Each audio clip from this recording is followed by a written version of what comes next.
is Real Kyper and Bourne on Sportsnet 590 The Fan.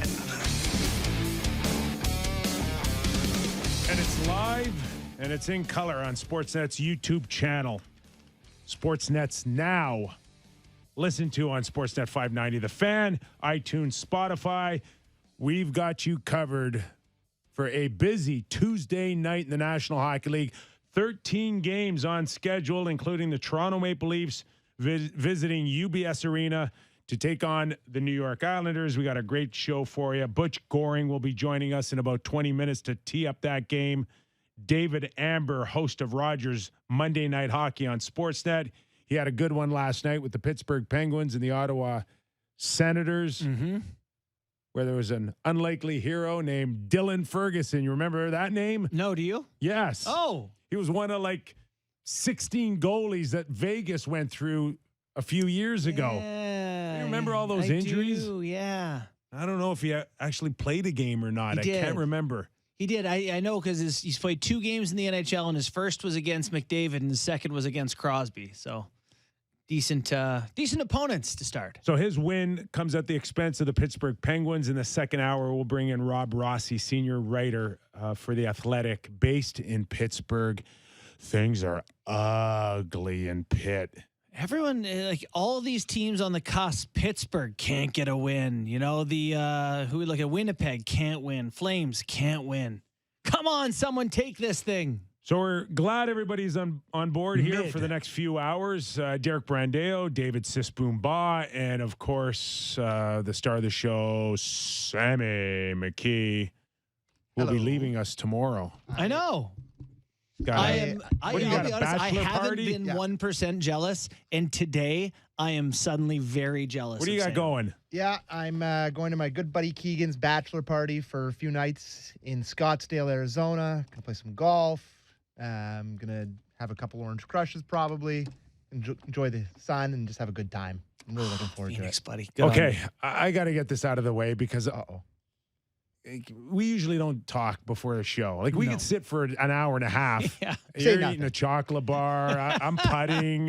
Yeah. And Sammy's stewing. Yeah. Today. He is. And we're gonna get to the Islanders and the Leafs, but I don't know where this is coming from, Sammy, today out of you about the TTC and the mural of the Toronto Maple Leafs and the Montreal Canadiens. And like, seriously, this thing's been around forever. Like, what is eating your shorts there, Gilbert Grape, on this? So last night I went to the Toronto 6 game at Mattamy Arena. The old Maple Leaf Gardens had a blast. Toronto 6 punched their ticket to the Isabel Cup final. Congratulations to them. And on my way home, I went to College Subway Station and I saw the Habs mural there. And listen, it's not my first time in there. No. I've seen it 100 times. I understand. It's insane that exists. I really can't believe that since 1985, when the mural was painted, we've just been okay with that.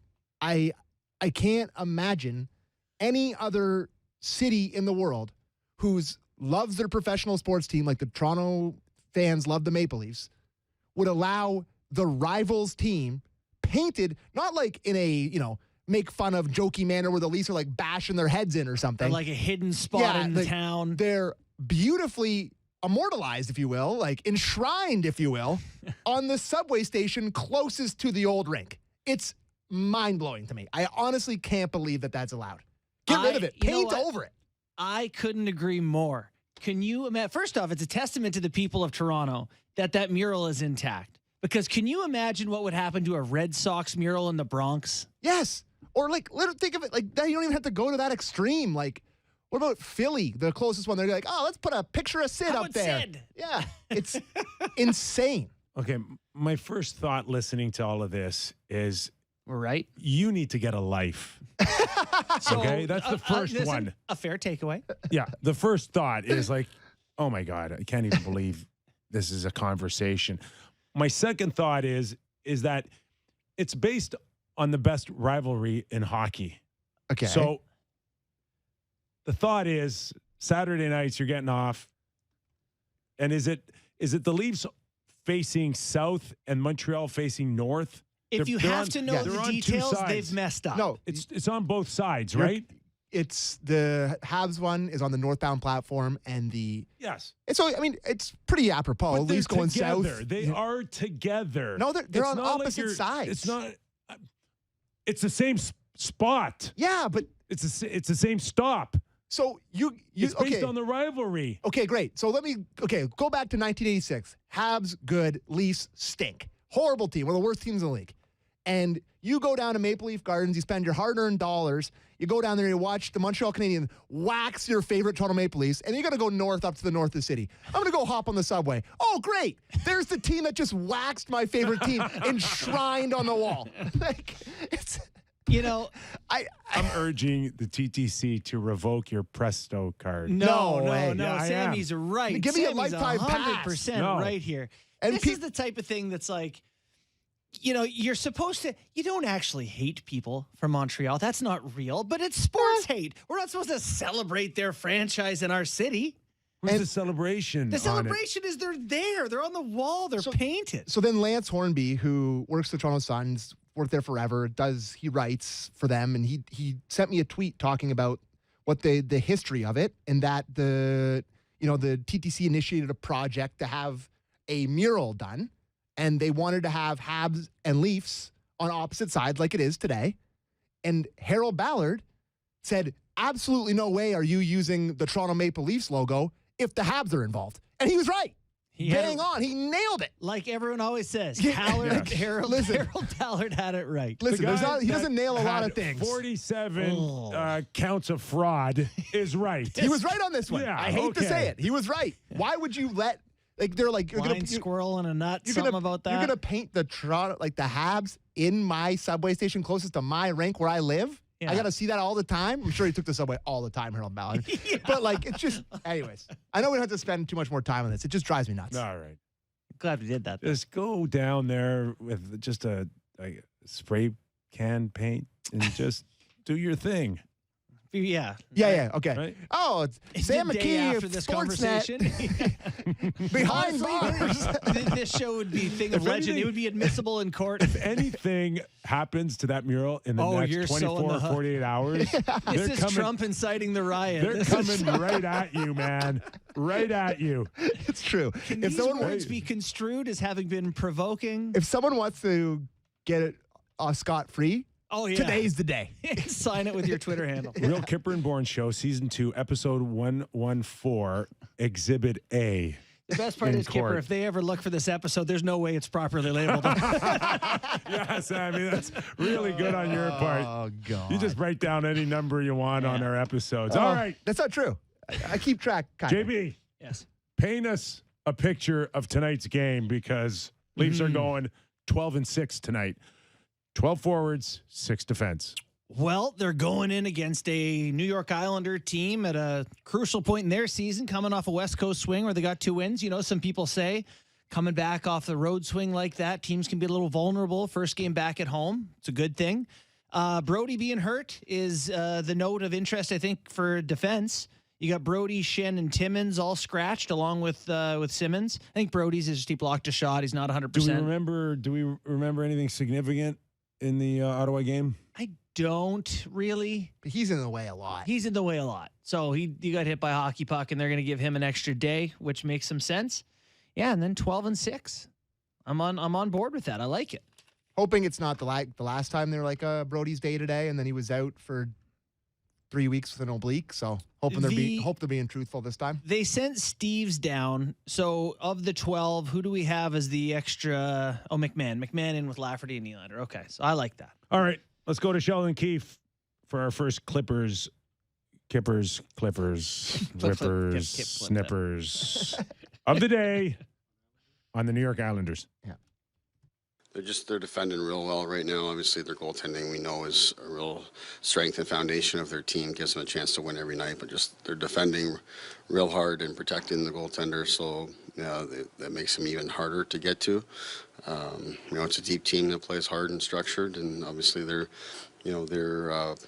they're playing to keep themselves, in their playoff spot, and they've been hanging on to that and playing good hockey. So, they're a team that traditionally in these spots, they really dial things in this time of the year, and I think that's what you're seeing. They're just playing a very hard and structured and simple game.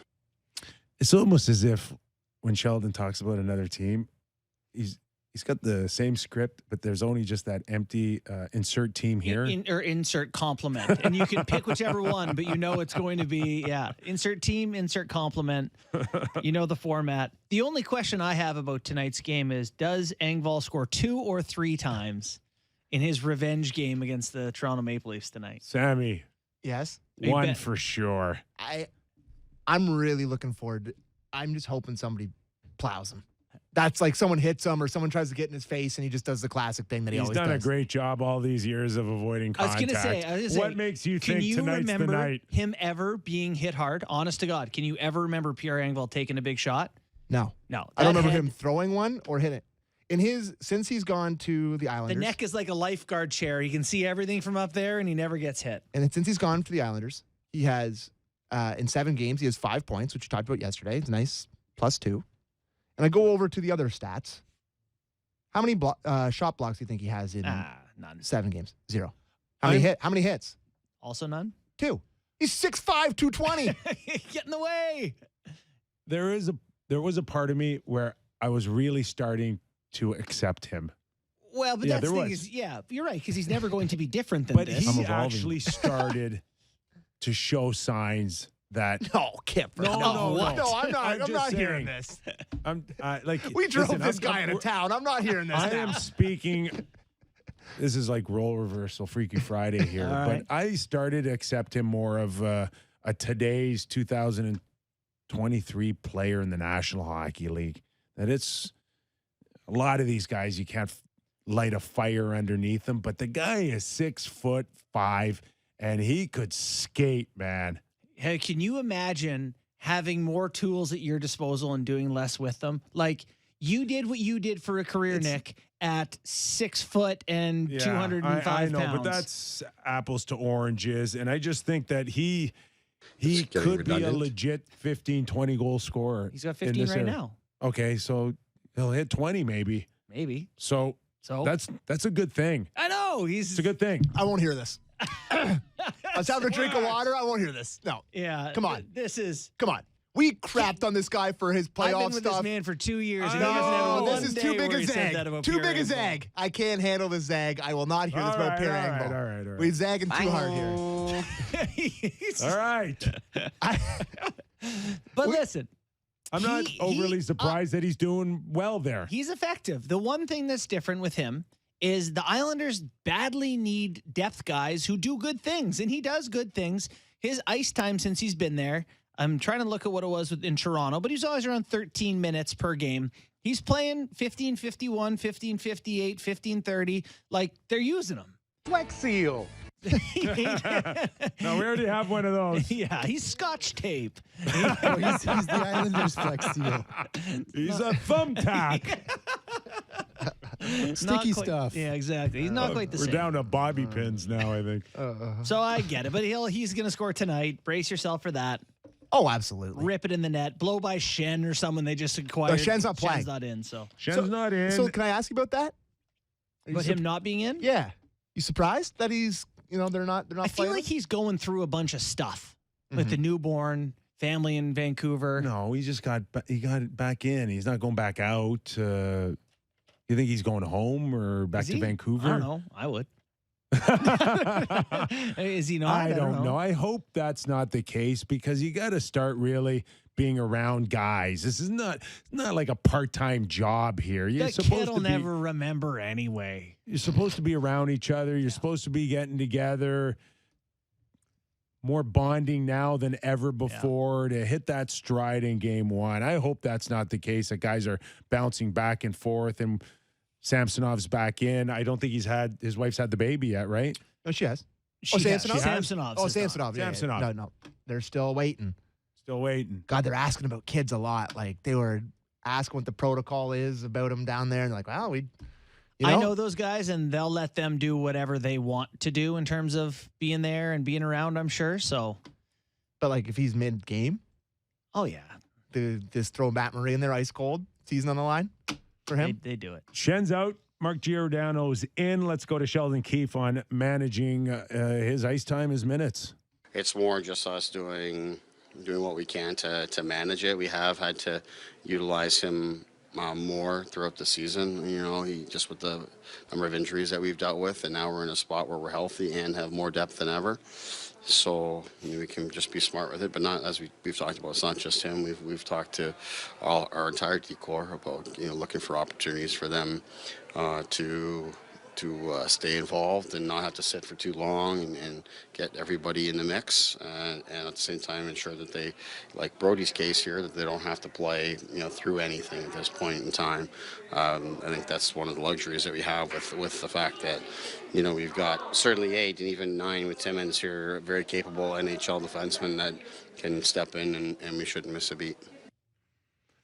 I will say this, that he it appears that he wants to try to create some internal competition here, right? Is that the sense that we're getting? I don't even know if "create's" the right word. Just it's there. Like there is competition. Play well and be a part of this. Like, so Riley Gustafsson is a pair tonight, not a placeholder and practice pair. Like, it seems like that's going to be what they're going to do, which is interesting to me that they. Okay, but the only thing I would say to that is that then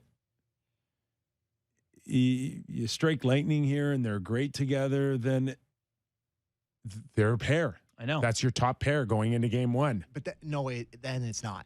I'm sorry, but like, why else are you putting them together? To see if they can work together so you can not have them matched up against the other team's top players. Because that McCabe can play against their team's top players. That Brody can do it. And then you kind of manage their minutes and play them maybe in a more offensive sort of thing.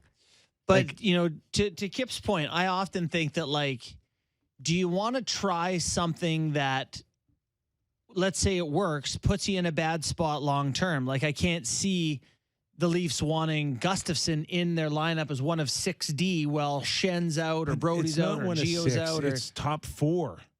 Like, you're either going against Braden Point and Kucherov, or you're going to go against Stamkos, right? Yeah.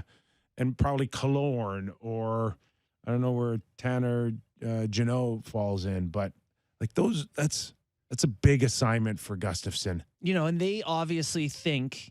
Well, I shouldn't say they obviously think. I am curious to know what they think about the value of breaking the puck out. Like, he can make plays, right? He can, but we just saw them make moves to go away from guys like that in favor of guys who could clear out the front of the net. All I'm doing is I'm dumping it in his corner, and he's looking like Christmas dinner to me. Well, and they seem to want to go away from that. So is it right now still that they're like, we're outside of 10 games left, there's still a few more games to tinker and try some things and see what works? I got to think so, but I'm starting to get uncomfortable at single-digit games left. Like, I don't love McCabe Liljegren either. These pairs don't make sense to me. Gio Hall's fine. But, like, have we seen Riley McCabe for any stretch of time? Nope. I think that's just them thinking that it's too loaded.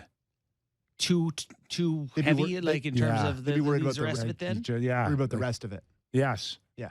So from 3 to 6. Boy, then you can go Hall Brody behind it, and then you're left with, Shen or. Yeah, I am. Considering Shen and Liljegren. Considering Keefe has tried the janitor on the 4th line here in the last month, since the trade deadline. Right. I'm surprised they haven't thrown those two together, considering McCabe can play the offside too, right? Like, I don't know. Anyways. All right. Up front, Sheldon's comments on JT. What do we get out of that? Let's find out. Yeah, he just goes through his routine and stays consistent with it. I think that's really ultimately what works in terms of it coming back, is just trust your habits, trust your abilities. But we don't need to make a bigger deal of it than it is. Like I said, he's played lots with Mitch, and Mitch played lots with Bunce, and expect that line to really get going. And obviously hoping that the Matthews group that we've put together here with Yarncrook and Kerfoot can continue as well. So all that is good. And I think as we talked about Willie a little bit yesterday, I think his game the other night in Ottawa, despite it being a back-to-back, was a step in the right direction. And if that continues, then that group will get going as well. The most interesting thing here is the top line is Kerfoot, Matthews, Yarncroc. Yeah. You know, this is like the old send Mitch to rescue the guy who's not playing well routine. That's exactly what it is. Yeah. There's a real sense that he's not happy with Tavares or Nylander lately. For sure. I mean, it's pretty clear. Their line by like whatever expected goals and all that, they got filled in the last little bit here. Turning the puck over. Mm. And to Keefe's point on Willie, he's not hanging on to it. Like, he's just kind of throwing it away and hoping things are going to happen. So I've said for a long time on this show, I've seen Sidney Crosby play with, you know, a couple of donuts and figure it out, you know, like drive a line because he's that good. This is prime age Austin Matthews. He should be able to be a part of a dangerous line, even if it is Kerfoot and Yarncroc. I'm curious if he can carry a line and still get value out of it. Okay, as we said at the start of the show, we're going to bring in four-time Stanley Cup winner Butch Goring. Does a terrific job on MSG Network covering the New York Islanders. Welcome aboard, Butch. How are you? I'm well. Thanks, guys, for having me. It's always fun. Well, that's great. Let's just start with the Bo Horvat factor here. And what was it that enabled, I think, the Islanders to have some stability that you've seen throughout his stay so far going into tonight's game against the Leafs? Well, I think first and foremost, it was Lou Lamoriello making that big move and bringing in a quality person and a quality talent. I think just sort of woke the team up to say, hey, you know what, I still believe in you. You guys can still get the job done. We can still make the playoffs. So I think there was I don't want to say there was an adjustment in attitude, but it was just, I think, an awakening of what really was going on with this team and the, you know, the expectations for it. And then you bring in a guy like Bo, who is such a good hockey player, a goal scorer, 33 years in a row, I believe, scoring 30 or more goals. And he just does so many things. I mean, he's on the power play, he kills penalties, he's good on the faceoffs, and now he's, you know, until Barzal got hurt, they had a legitimate first line with, you know, two guys with really top end skills. So he's been a godsend for this team on so many ways. Well, thanks for joining us today, Butch. I did want to ask you about this team and not just trying to sneak into playoffs. Is there any reason to believe that the way they're constructed would allow them a chance to, you know, really upset someone in the first round and maybe do more damage than that? I think there's a possibility. Hey, listen, there's a couple teams, you know, in Boston in particular, that, you know, they've had an incredibly good year, and that would be a tough matchup for anybody, it seems. So, you know, the way the Islanders play is they've got a great goaltender. I think top five and maybe even top three in the entire National Hockey League. So that was a tremendous start to a playoff series. And they play a defensive brand of hockey. They're happy, and they don't feel the pressure of playing in 1-0 games or 2-1. I mean, these guys just keep playing shift after shift, and nothing seems to bother them. I mean, they remind me of what Al Arbor used to say, I don't care if the roof falls in, you guys keep playing the same way. That's really their mentality, is they know their game, and they don't get frustrated with their game. They don't expect to score 5-6 goals a night and blow out teams. They expect to win 2-1, 3-2, and they're comfortable doing it. So when you have that kind of mentality, I think you can beat anybody, you know, given things getting the right way. And let me just add, if their power play ever wakes up, that would be a real bonus. Yes, indeed. Butch, the name Pierre Engvall didn't get the hype of a Bo Horvat coming to the island, but what have you seen out of him that our producer Sammy never saw in the years he was a Toronto Maple Leaf? Well, you know, to be honest with you, I saw him a couple times when he played with Toronto, and he had good games against the Islanders. So when I heard he was coming, I was happy, because I really feel like he's, you know, he can play in any one of the three lines and be effective, because he doesn't deviate really from his game. And so what I will say is the first game he played, he was very good, very noticeable. And then for the second and the third game, he disappeared. And I don't know why, but he did. But then since then, he's back to his old self, or the self that I'm looking for. He's scored goals in 3 straight games. He has an influence on the game. He's very noticeable, and he's playing with a lot more, it seems like a lot more confidence and a lot more energy. Yeah, what he's a we've seen talented so guy. far, He just needs a pretty good. whack from his Yeah. coach in the ears once every 8 games, Butchie. Oh, well, then I'm not in that position to do it. So, but certainly Lane Lambert's got a bit of a temper, so maybe that's what he did. That's great. Yeah, no, that's a good way to get the best out of him. You know, I did want to touch on something you just mentioned a moment ago, is that power play. You look at the bottom quarter of the league. The only team in playoffs that's in the bottom quarter of the league in power play percentage is the Islanders. They're 30th in the NHL, 16.5% power play. Like, if they were even league average, they would be, you know, far up the standings. What's the deal? Why does the power play struggle so much? You know what? That's the $20 million question. Right. You know, they certainly have enough talent. Maybe they wouldn't be the best power play in the league, but they certainly shouldn't be in the bottom third of the league. 30th is an embarrassment, really, as far as I'm concerned. They go through these periods of time where they struggle to get in. Just with the entry, they turn it over a lot. And for the most part, what I see is I don't see a lot of creativity with this power play. It's very standstill kind of thing. Pass it around the outside, looking for the outside shot, or throw it to the net and hope Anders Lee or Zach Parise can deflect it. So it's not a very creative power play. And as a former penalty killer, I don't see where they're a challenge to the penalty killers. I think they're very predictable. And when you become predictable, it's these penalty killers today. They're such good skaters. They get in front of shots. They get their sticks there. They do a heck of a job on the Islanders. So, but I agree with you 100%. If they had the middle of the pack, they wouldn't be fighting for a playoff spot. They'd be fighting for position. Who they play in the first round. Butch, the top 6 on the blue line for the New York Islanders. We can go down rosters throughout the National Hockey League and say, no question who their number 1 defenseman is. But what is the pecking order? Who's the go-to guy on that blue line? Well, on most cases, most nights is Adam Pelech. He's the guy, the power of strength, and Ryan Pollock has played extremely well in the second half, so he's been a good one. Romanov has been really good in the second half also. So you've got 3 guys that have picked their game up and are playing really well. Scott Mayfield is pretty steady out there. He's got long stick. He's strong. He's got some bite to his game and does a good job with the penalty kill. And young Aho has continued to get a little bit better. He's undersized, but he's a terrific skater, so he's finding his way. And I don't think it's any secret. I mean, Noah Dobson has not had a great year, and so that would be the only fly in the ointment for the Islanders right now, although he's picked his game up recently, and that's good news.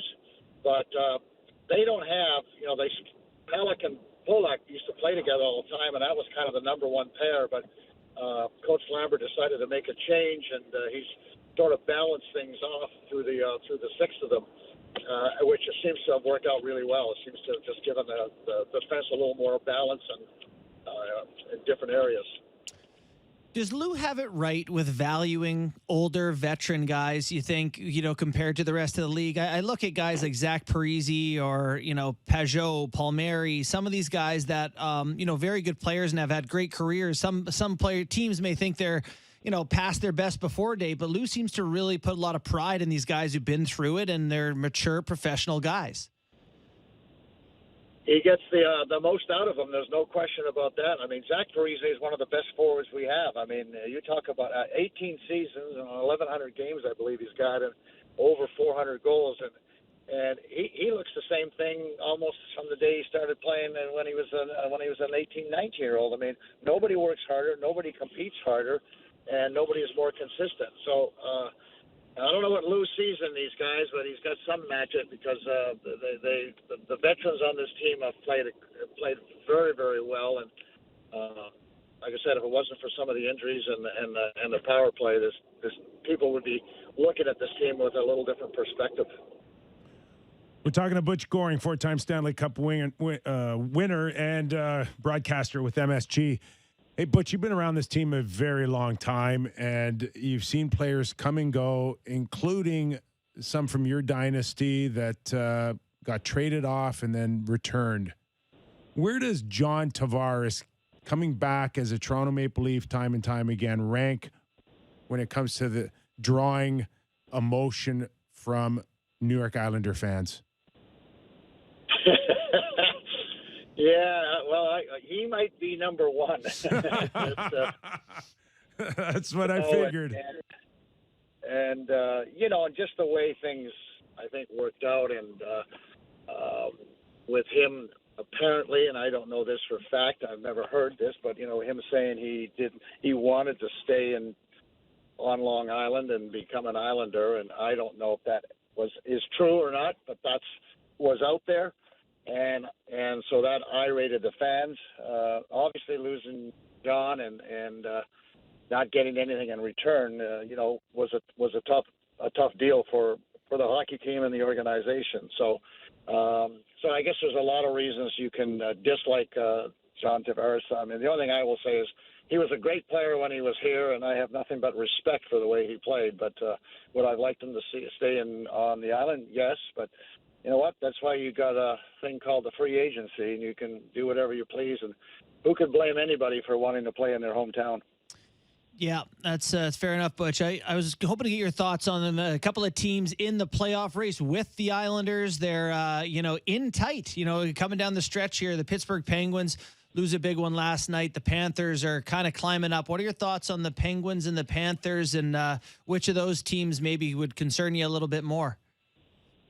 They both concern me. They're two really good hockey teams, and I know as an Islander fan, I'm thankful that Pittsburgh has been struggling as of late, because they had a little bit of a lead and they had games in hand, and they 2 weeks ago they looked like they were going to be a shoo-in. So they have struggled, and Florida, I've been kind of waiting for them all year. I mean, last year they finished first overall, and I've been waiting for them to sort of come alive and find that ability that they had last year, and it seems like maybe they're starting to slowly capture it. So both those teams are very capable to win games. I mean, anytime you got Sidney Crosby on your hockey team, that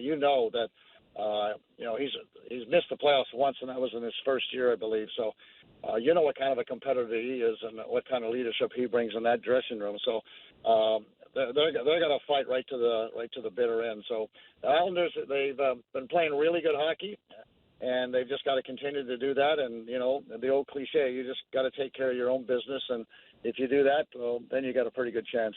Sorokin's made a name for himself when people regard him as one of the better goalies in the league. What kind of player the Leafs going to face tonight in net? And where is his game right now?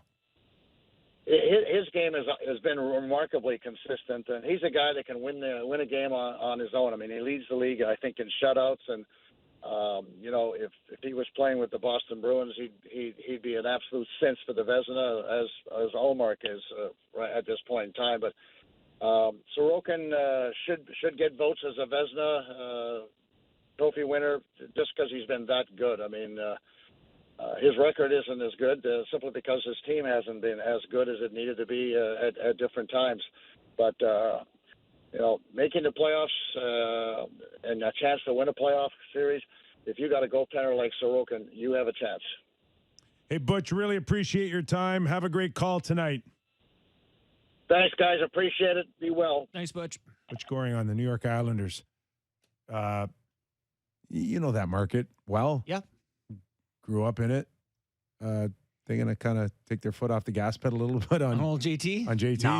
No, not yet. Pedal to the absolute metal, boys. It has to be like a Vince Carter thing, like 10 years after his career. Which I don't agree with. It's still wrong that people are like, he's okay. The man said he stopped. I don't know. Were dunking. Raptor fans that tough on Carter every time he came in? Oh, my God. Yeah, kid. All right. And okay, and listen, I hate his guts. I didn't watch over the years well enough on that. It probably comes down to what kind of person you are. I'm a little bit more forgiving person than it sounds like Sammy is. Well, I mean, John Tavares didn't go in the media and say he was going to quit dunking. And, Play what? He said, Dude, hold on. Carter said he was going to quit dunking? Yes. He said he was because he was going to stop dunking when he was playing for the Raptors, and then he traded, and then he went over and dunked all the time for New Jersey, and he quit on the team. The man quit on the Toronto Raptors, and everyone's like, "Oh, he's fine. There'd be no statue for him." Oh, he's just misunderstood. Yeah. He was a young man. It's like, boo! So, the Engvall thing, everyone's talking about, if he's going to get a goal tonight, whatever. I would be way more offended if he threw like a big hit or blocked a big shot. Like that would burn me just 10 times more. A head first diving shot block on the PK. Yeah, what the hell was that? Our Sportsnet YouTube poll. What do we have? We have almost 400 votes already. On if he scores tonight? Yeah, 55% say yes, he will score.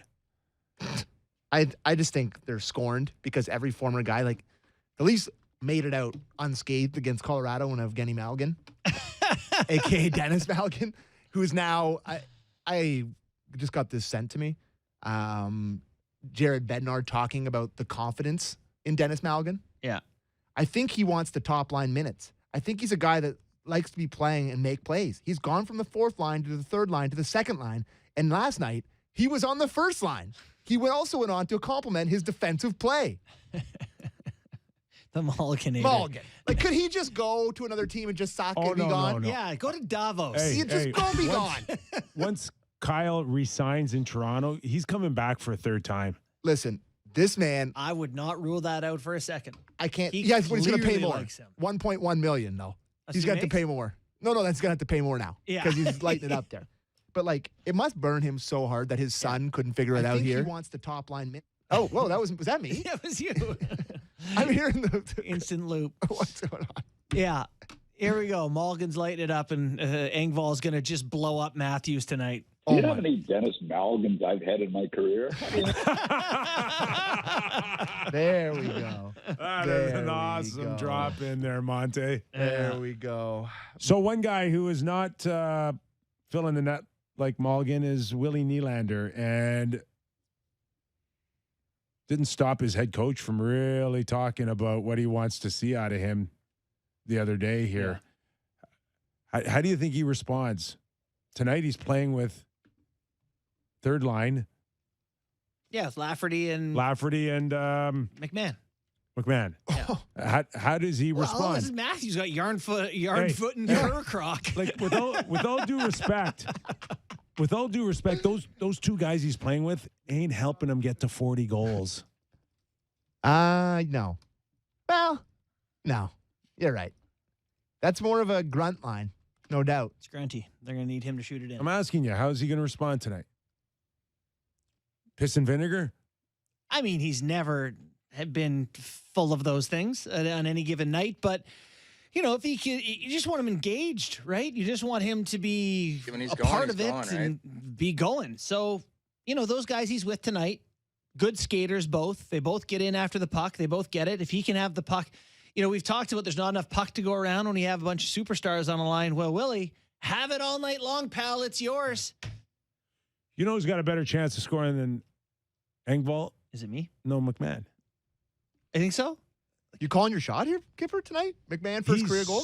I'm betting McMahon tonight. Overdue. He was on that 2-on-1 with Willie last game where he got a good look at it. Looks. He scores 18 and 18 in the AHL, and he gets that look from Willie, and it doesn't go in. He's got to be like, come on. It handcuffed him like a little millimeter. Just had to bring the hands in a little bit. Close. Yeah. Now all he needs is I'm betting Bobby tonight and Pierre. All he needs is $10 on each. Parlay? Right? Now you got Willie, who's arguably the Leafs' second best playmaker. Yeah. Come on. Should happen tonight. Tonight's Bobby's night. You heard it here. I think, I do like the idea of having Marner, Matthews, and Nylander on three separate lines. It would create some matchup issues for some team. I think once oh my God, Ryan O'Reilly comes back, that you could do Willie with him and maybe Lafferty or Achari or whatever you want to do with that. Willie with O'Reilly? Yeah, maybe. A third line? Yeah. Bill O'Reilly? Heard that name before. Listen, a third line checks the crap out of you. A third line doesn't have a guy who blows the zone for looking for a breakaway. But third line can do whatever you want it to do. But they're using No, you can't. It doesn't have to check. No, you do. No, you don't. But they're using Camp, Achari, and Zach Aston-Reese and all the big defensive spots, so they're going to use that as their pseudo matchup line. Historically, third lines have been pivotal in the Stanley Cup playoffs For sure. because they frustrate other teams. Come through with big goals. Yes. Yeah. But frustrate other teams.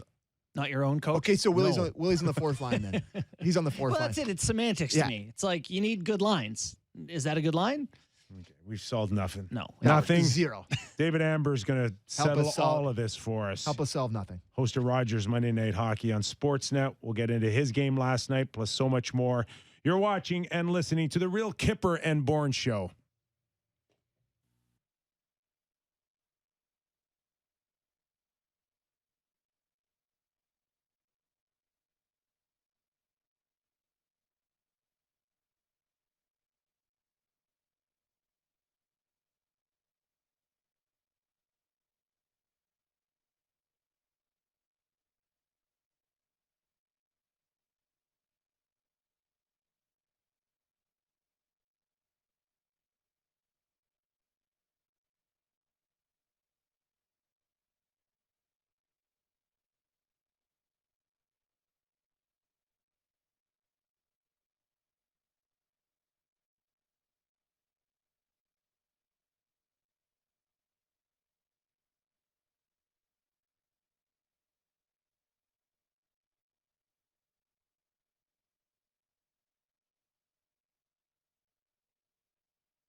is Real Kyper and Bourne on Sportsnet 590 The Fan.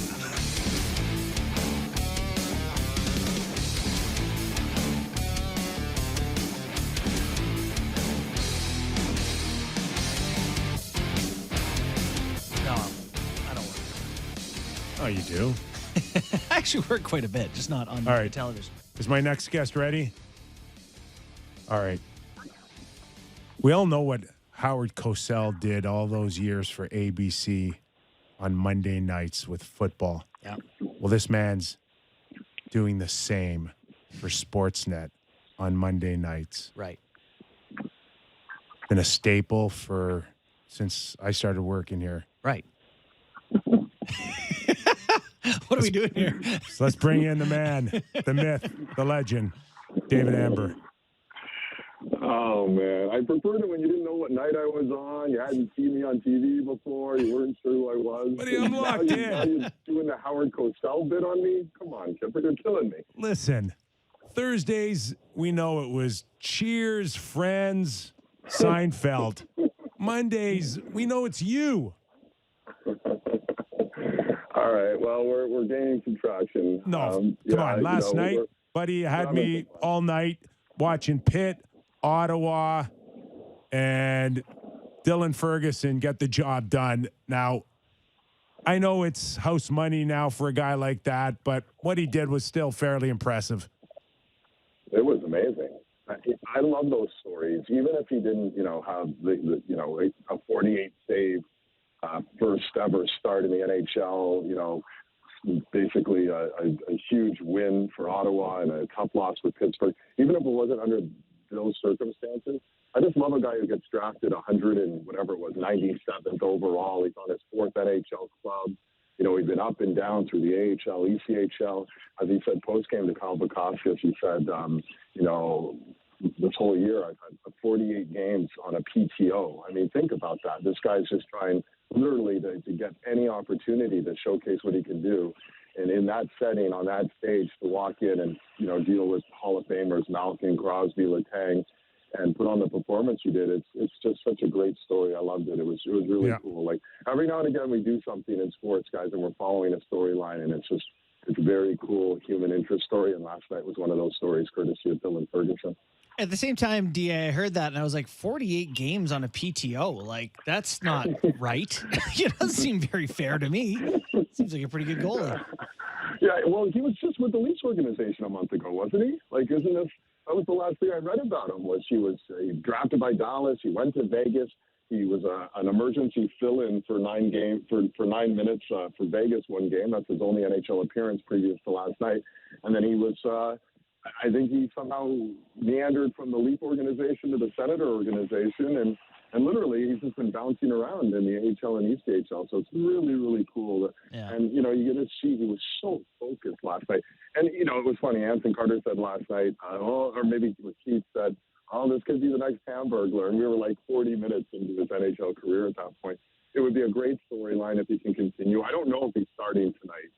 They're now into Boston. I mean, you go from the fire into the inferno, but I don't know if he's getting a back-to-back start after a 48-save performance. But just on the adrenaline alone, I mean, if I'm DJ Smith, I certainly consider it.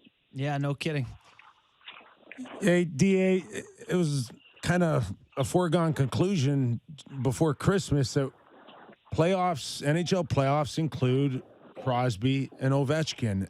And now there's a real possibility that won't be the case. And I know what you're like working with you all these years, man. You like your stars on the big stage. But how surprised are you that Pittsburgh and Washington are now in this position?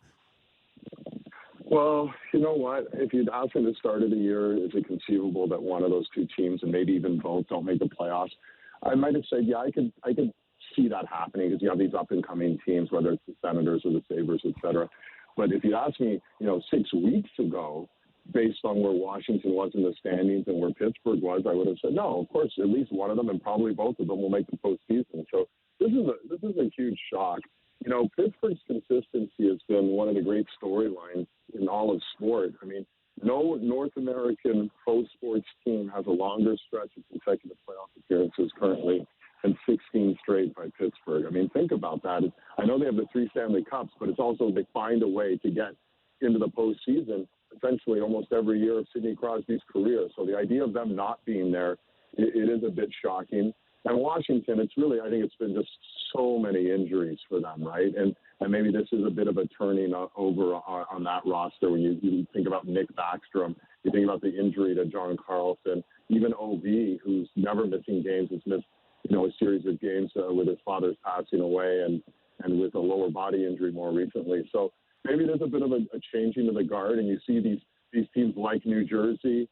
You see these teams on the rise, these burgeoning teams that are ready to sort of say, well, it's our turn to have some fun now. So it's great. You'll have stars, but you might not have Crosby, you might have Jack Hughes. So maybe you're just changing one star for another star.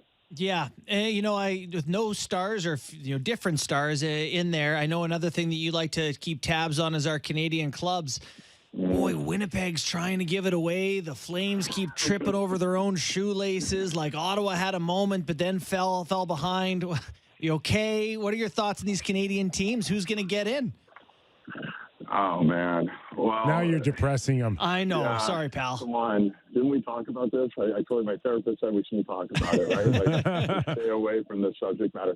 Yeah, listen, I work with you, Bourne, on a lot of Tuesdays, and you were sitting there, and I'm like, oh, my God. It's been a bit of a snail's race, right? But in both conferences, it really has been. I mean, in the last, 3 weeks, aside from the Florida Panthers, has any team in the Eastern Conference on that bubble impressed you guys? I mean, it's been one loss after another. Like, no team has kind of risen up and said, we need to take this, and run with it. I mean, the Islanders have been good. They haven't been great. They've been good. Yeah. And everyone else has just been meandering along. It's been weird to see in a way. You know what? Listen, Toronto and Edmonton, 2 Stanley Cup contenders, will have to sort of carry the mantle. And I do believe if Winnipeg gets in, and you'll probably say this for Calgary too, because if Calgary gets in, that means they're going to have to finish the season like 10-1. So think about that. If Calgary gets in, clearly they're going to be with a lot of momentum. Markstrom will be playing great. And if Winnipeg gets in, I do think with the makeup they have, and we saw what they can do, certainly for the first 50 games of the season, they will be a top out. And I do think the West is wide open. Colorado's looking amazing right now, guys. But I'm really interested to see, how the West is going to be won. Because you look at these teams, and they're all so closely stacked. And in any 7-game series, and we even saw this last year, Dallas getting knocked out by Calgary, Game 7 overtime. LA getting knocked out by Edmonton, Game 7, right? Like it's a very, very tight conference. So I do have some hopes and aspirations for the Canadian teams, but there's certainly not as many teams in the playoff race that we'd like. It's a bit hard to put my head around it. If you were to ask me who the most disappointing team this year is, I'd easily say it's Calgary. It just has to be. A team that I thought might have been even better than last year's team, but it just hasn't worked out in any fashion. Oh man, it didn't work out last night. They got absolutely spanked in LA, which suggests that there's some issues going on there, and it's just not Markstrom underachieving. No, and I heard you on, I think it was on yesterday's show where you reflected on what Kadri getting 13 minutes, right? And then Bourne said, it seems like every single week and every single day someone's in Daryl Sutter's doghouse. And I respect the fact that he doesn't play favorites, everyone's held accountable, but it just seems like it's a miserable environment right now. And it's hard maybe to play like that. I mean, you guys could speak to that more than I can, but it's hard maybe to go to the rink. And I know winning cures a lot of that, but you want to have some upbeat, you want to have some optimism, right? And it just feels like it's a dark cloud is just following around the Calgary Flames pretty much since the start of the season. And this whole notion of, the Flames are still in it. Yes, mathematically they are. But I said this the last time I was on your show. They haven't won more than 3 games in a row all season. Yeah. So you're asking them now to somehow close out their season 9-2, 10-1, whatever it's going to take to make the playoffs. That's a tall order for a team that hasn't found any sort of rhythm in their game since the start of the season. So, I don't have high hopes that Calgary's going to do it. And I imagine there's going to be a lot of figuring out. I don't think they're necessarily going to blow the whole thing up. We talked about this when I was on your show one of the times about how much is too much. And that was one of the concerns with the Maple Leafs, right? They added, 6 new players? that's a third of their roster. Like, is that too much? How's the chemistry, et cetera, et cetera, et cetera? And that's sort of what seems like happened in Calgary. They lost their way somehow with Gaudreau leaving and Tkachuk leaving, and you added some very good players, skilled players, and it just hasn't fit in. It's been like round pegs and square holes or whatever the case may be. It just does not, the chemistry just hasn't been there, and it's been hard to see, what's happened in that franchise so far this year. Diego, one of the last times we worked together, we were discussing Tampa Bay's defense. You may recall, and we have texted 38 times since and almost came to blows that night. So I want to get your sense for where you think the Leafs are at in terms of their chances. I mean, I know we're trying to stay generally positive, but Tampa seems to have taken a little bit of a step back. Do you believe that they're vulnerable to this Maple Leafs team? I would say I like the makeup of the Leafs team better than a year ago, more than I would say, Tampa is vulnerable. In other words, I'm just not prepared to sleep on a team that's proven every time we've doubted them, they find a way. What they put together in the last, 4 years has been incredible. And we can't diminish that. We can't sort of just say, wow, they're sliding. I'm not saying they're doing a rope-a-dope right now, but they certainly just appear like a team, whether it's a lack of motivation. I think they see their seeding. What is the motivation for them to go out every night and go crazy to win games? I'm not saying they're not trying to win games, but and there could be definitely some fatigue, because I know that's a really popular narrative right now, that the team is burnt out when you play 100-plus games and et cetera. You're playing these incredible string of playoff games. I get that. I'm not as worried about Tampa, maybe, and I know you said their defense looked a little shady to you and thin up, thin on the blue line. I'm more just impressed by the Leafs, how they were able to, in some respects, change their pushback level, change their identity to some level, and look like a team much more ready to go into the trenches. Game 7 against Tampa wasn't one based on Kucherov or Stamkos or Hedman. It was one, essentially, Nick Paul scoring 2 goals and them grinding out the game, right? And I think the Leafs now are more prepared to grind out a Game 7 type game if it comes down to that with Tampa. So I do have a great level of optimism about this Toronto team this year. We're talking to David Amber, host of Rogers Monday Night Hockey on Sportsnet. Regardless if Toronto or Tampa advance, I mean, are we going to see any type of hiccup down the stretch here still out of the Boston Bruins, or is it just a foregone conclusion that they're going to go into the playoffs historically one of the best teams? Yeah, you know what, Kipper? I mean, you guys have talked about this a lot on your show, that I don't see a weakness on that team. Maybe the one weakness is they will not have faced really any adversity this season. The adversity they faced was at the start of the year. McAvoy was out and Marchand was out, and I think maybe Krejci was out. I can't even remember. They had a few significant injuries to start the season. That didn't faze them at all, and they've just been carrying that momentum through. They've clinched the playoff spot, 2 weeks ago now? So, and they basically, they've known they're going to be the top spot in the NHL for some time. So I'm just wondering, is that going to be an issue? Where you have other teams, jockeying for home ice advantage. You have the New York Rangers fighting tooth and nail right now to try and get into the number 2 slot. Is that going to be a situation where teams are playing really meaningful, hard hockey at the end of the year, and Boston is resting guys at this point? I wonder. That's the only, and I'm not saying that's going to happen. I'm just wondering if that's going to be an issue. The way it was an issue for Tampa Bay when they had that 128-point season, and then they got swept by Columbus, right? It just felt like they were on cruise control for a long time, and then it was like, okay, let's ratchet it up. It's playoff time, and they weren't able to ratchet it up.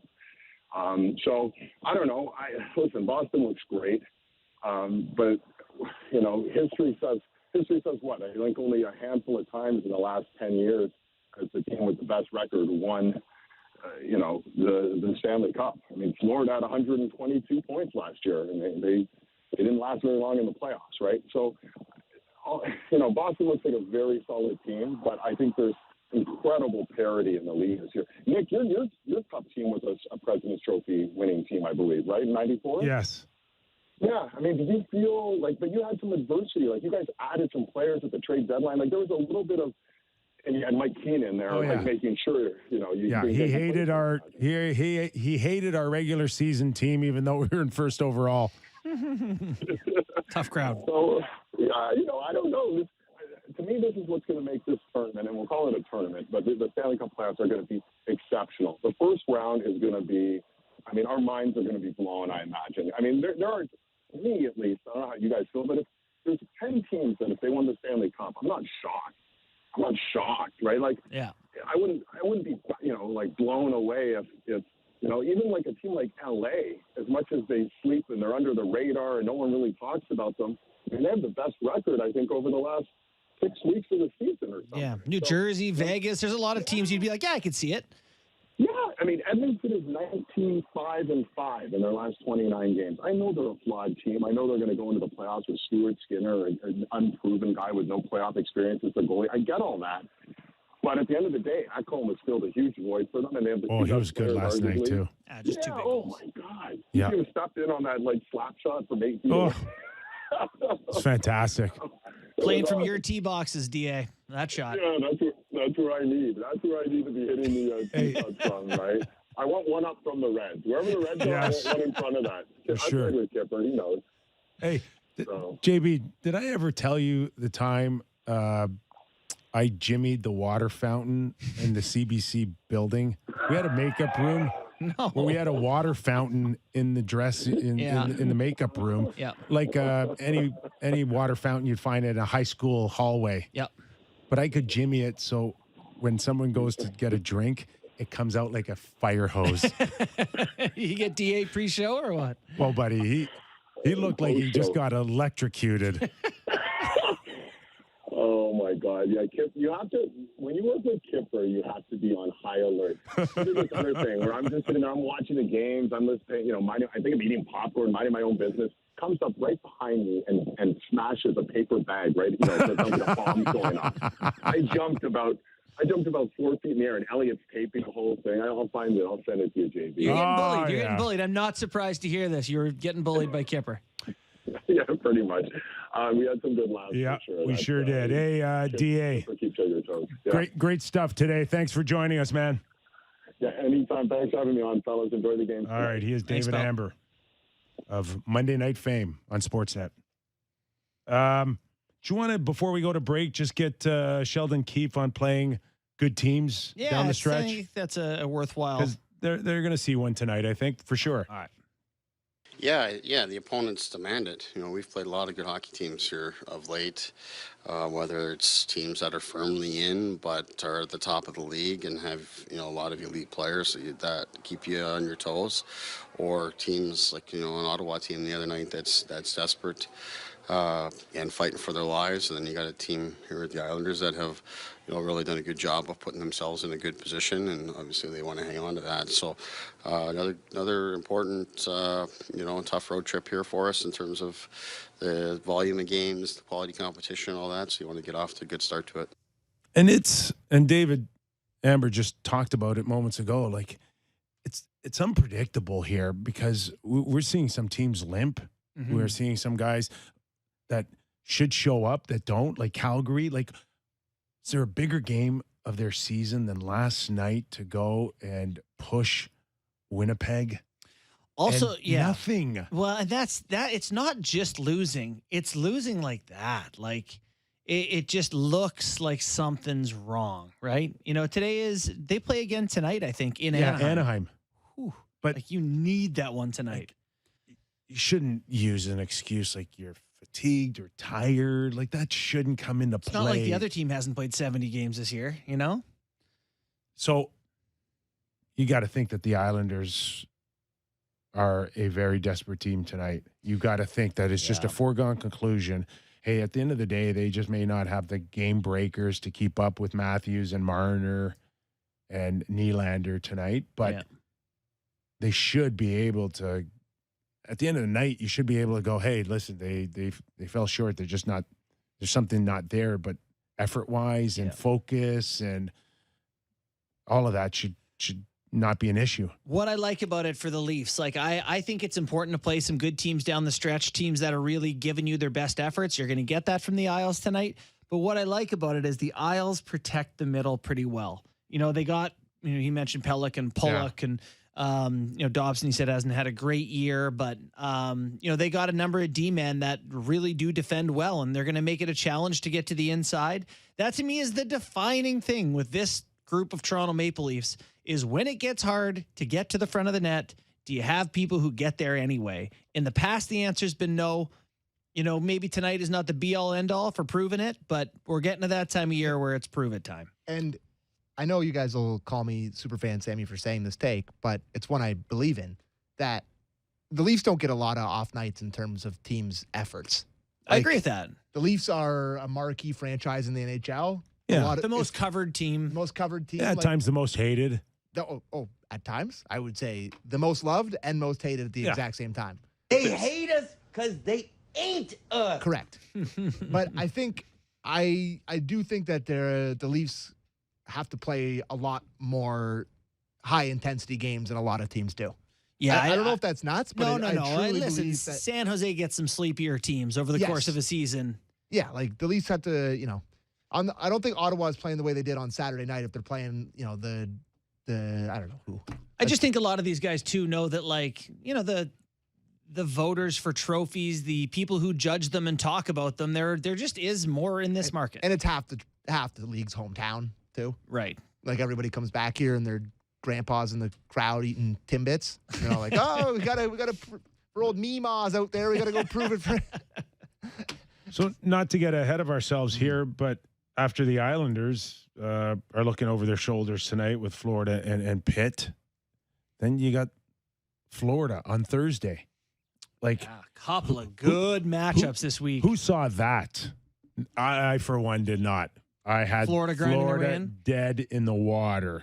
Oh, you had them a month ago. Well, you had them dead in the water, frankly, a month into the season. We called it. And yes, we were right. Yeah.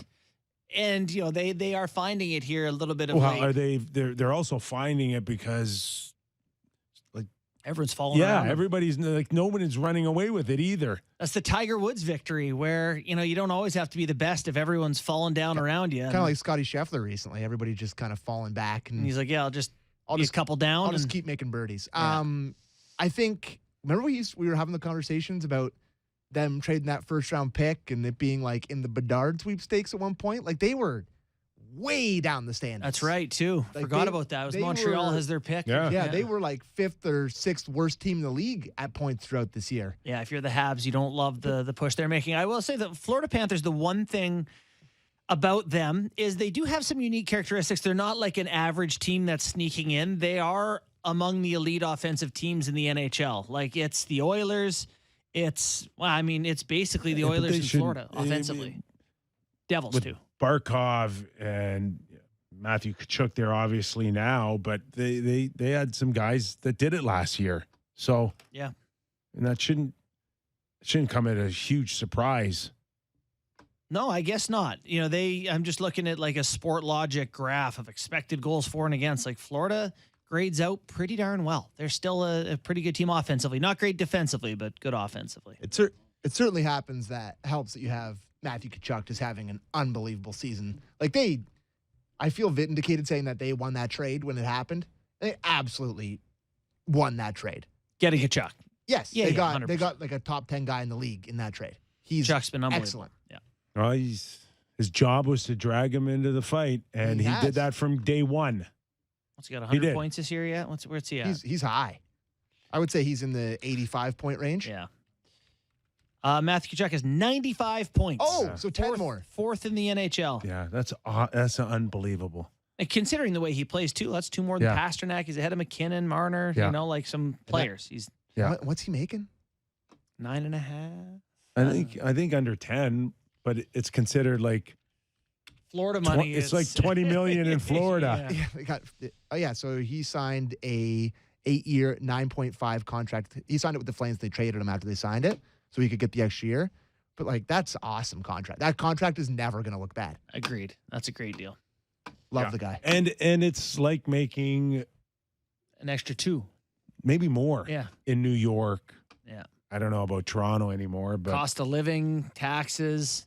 For sure. I'm sure. He's loving life. Let's just say that. Well, one of the reasons why they're in is because Pittsburgh is out. So we're going to join Rob Rossi after the break, senior writer for The Athletic, based in Pittsburgh. What is going on there? I'm watching the game last night with David Amber, and I see empty seats. I'm like, oh. Problems. All right. Problems. We'll get into it with Rob after the break. You're watching and listening to Real Kyper and Bourne. Back after these words.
Real Kyper and Bourne on Sportsnet 590 The Fan.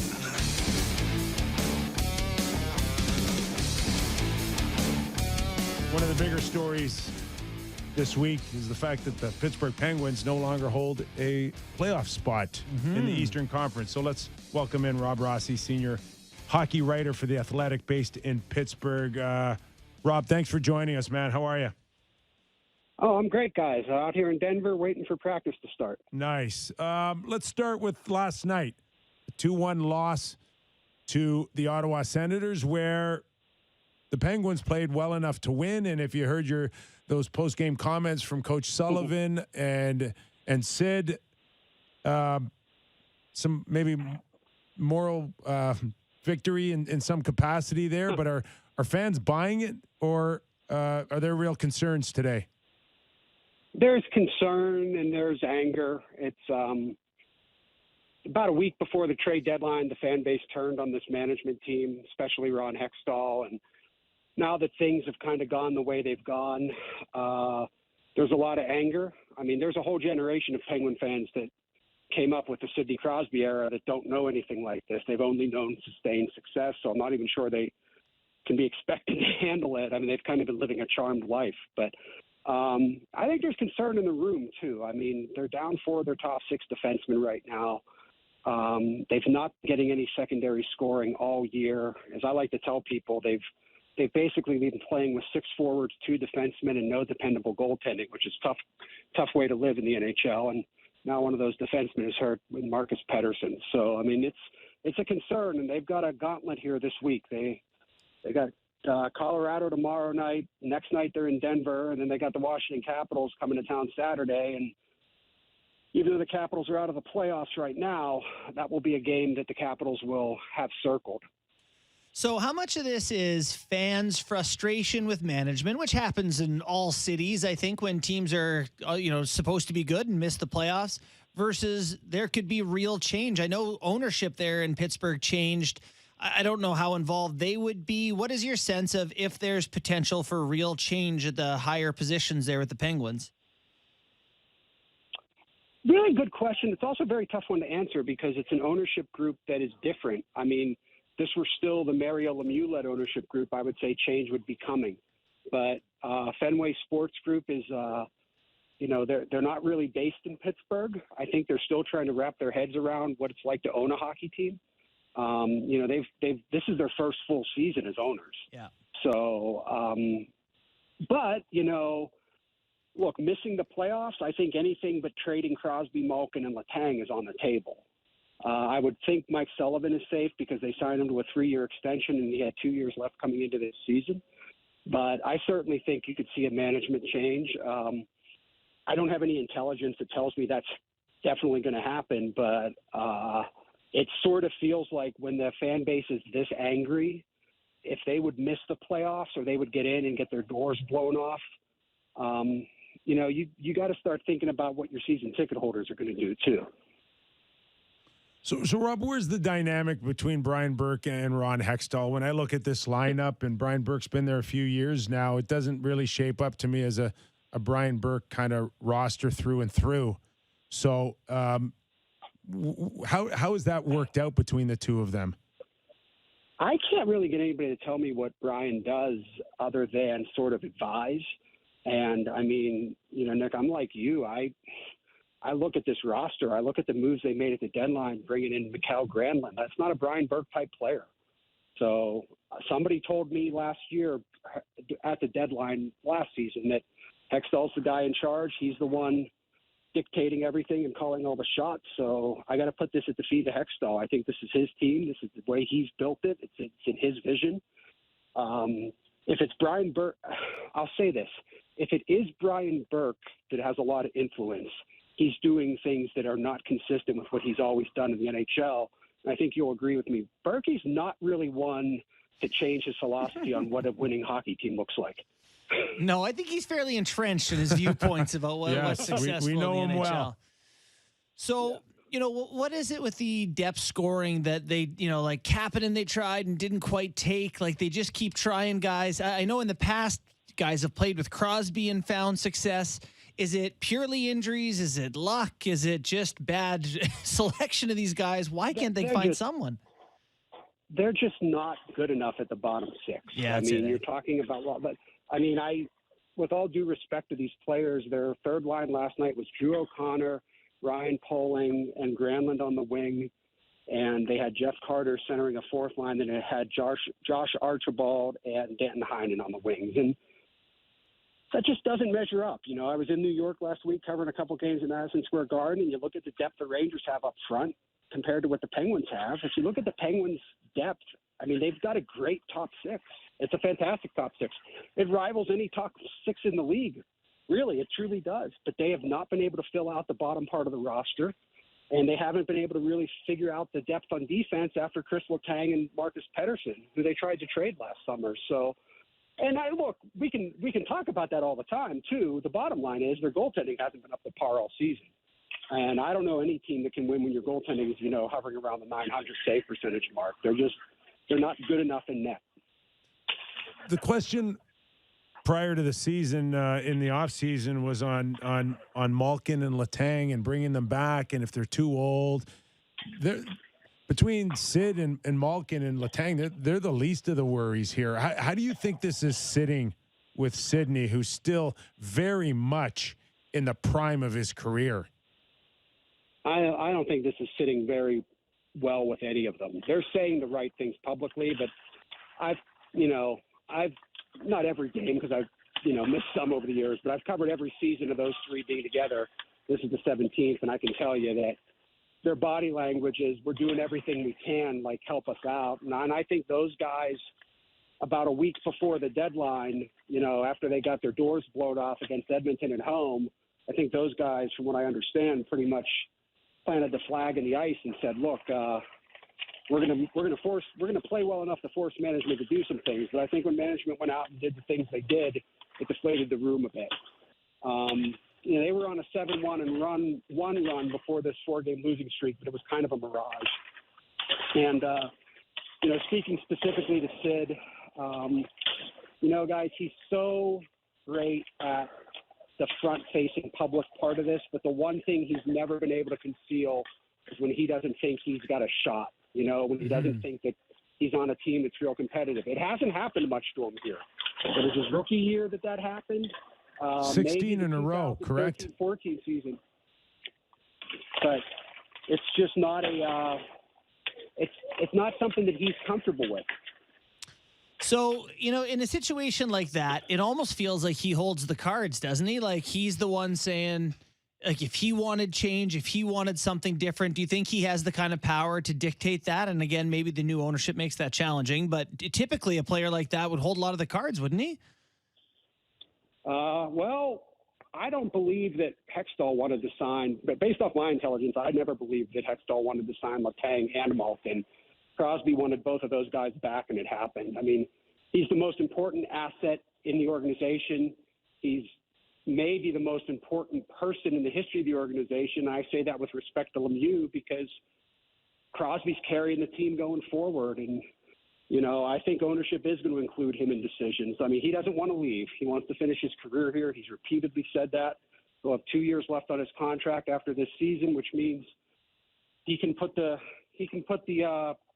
pedal to the metal there to the Penguins ownership, right? He can say, look, you got one season to show me you can fix this.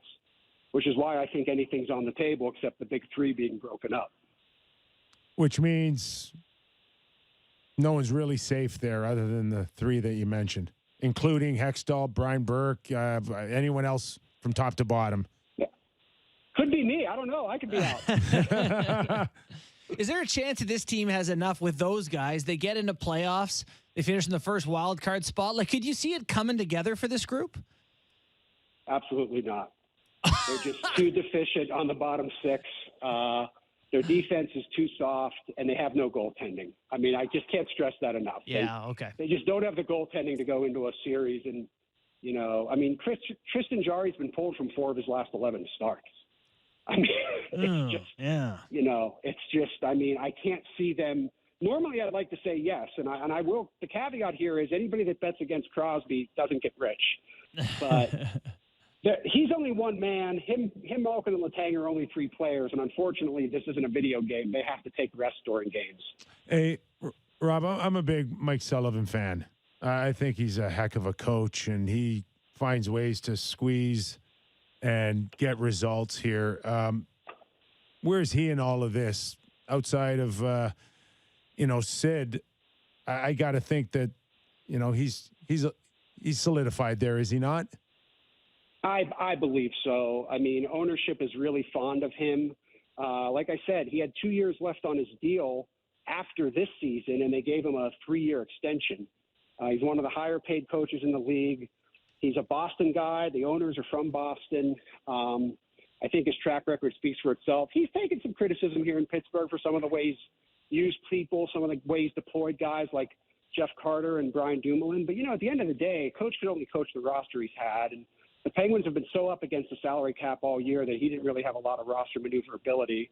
And I'm probably in the minority here amongst the media in town, but I think if they would somehow get this team into the playoffs, short of winning the cups, it would be the crowning achievement of Crosby, Malkin, Letang, and Sullivan, because it would almost be purely on the strength of leadership of those four. We're talking to Rob Rossi, who covers the Pittsburgh Penguins for The Athletic. One more for me, Rob, before I let you go, and that's empty seats. Did I see that correctly? Was my TV out of focus here? Like the overall vibe right now, yes, there's pissed off fans, but are there some that are, is there apathy setting in? I don't think there's apathy. That was a tough game because they had a 5-game homestand the week before, and then that game got planted in the middle of 2 games in New York and 2 games in Dallas and Denver, which, you know how that works. Sometimes you play a weird home game on a Monday night. Ottawa's not a huge draw. They're still averaging about 17.5, around between 17.5 and 1,800. That's not capacity, but this isn't the biggest market in the world. I think the fact that their fans are still so angry is a good sign, but I think that's something ownership has to consider. Will they turn apathetic? Most of the season, this wasn't the case Monday night, but most of the season, the empty seats have been in the sort of people that paid for the pricier seats and didn't show up. That was not the case last night. They just didn't sell those seats. And again, that's why I think ownership's going to have to take a hard look at this, because when you have a fan base that has on multiple occasions showed up to chant "fire the GM" by name, that's not exactly what you want when you're sending out season ticket renewals. No doubt about that. Hey, Rob, really appreciate your time. Thanks for joining us. Thanks for having me, gentlemen. Talk soon. Yeah, thanks Rob so much. Rossi, senior writer with The Athletic, based out of the Pittsburgh area. And Sammy, 16 in a row. Bleak. I just can't get over the question, like, could they come together? They got Crosby, Malkin. No, it can't come together. They've made the playoffs 16 years in a row, have they not? I think it was since after Sid's rookie year, right? I'm just looking it up right now, but I think that's Sid's right. 18 years. This is his 18th year. He missed the first year, 16 successful in between. Adds up. It's pretty good. It is a pretty good run. If I recall, the 2 longest records in the NHL recently, I think the Red Wings, what were they, like 25? Yeah, 20, they were something up there. wild. And the Blues were way up there, too. When they won their cup, they were at like their 17th year or something like that. So, which, when you consider there's 32 teams in and only 16, it's like a big accomplishment. oh my God, to be the top half of the league for every year of a multi-decade career, it's unbelievable. It truly is. I think it's a huge, obvious point of pride for Sid. Oh yeah, this is big for him to get in, I think. Like, even if they get in and get their doors blown off, but just to be able to say you made the playoffs. And Sid's never in just to be Sammy-like and want to win a first round. No, I know he's not. But, like, in the back of his mind, you give him the truth serum. He'd rather be in there and have a tough first-round series than not be in there at all. I think he knows his team's not very good. He has to know. He knows that. He's a very, very smart hockey player. He knows that his team stinks. There's no doubt. Just so hard when you have a good top 6 to believe that you can't win. Like, they're going to play the death out of him and whoever, that group up against. You get the first wild card spot and it's Carolina or it's Jersey. It's a lot different than if it's Boston. Yeah. Boston's mopping them. Malkin's been good too.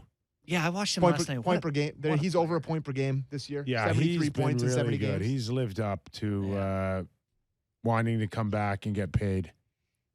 Yeah, peak Malkin to me is as good as a hockey player can look. It's close. I think that's as close to like Mario in our generation with like just the big guy strides. Yeah. Loved him. Yeah, and it's competitive. Listening to Rob talk about Granlund, who they picked up at the trade deadline, being un-Brian Burkish. Yeah, that right? dynamic's weird. So there's no question that this is all on Ron Hextall.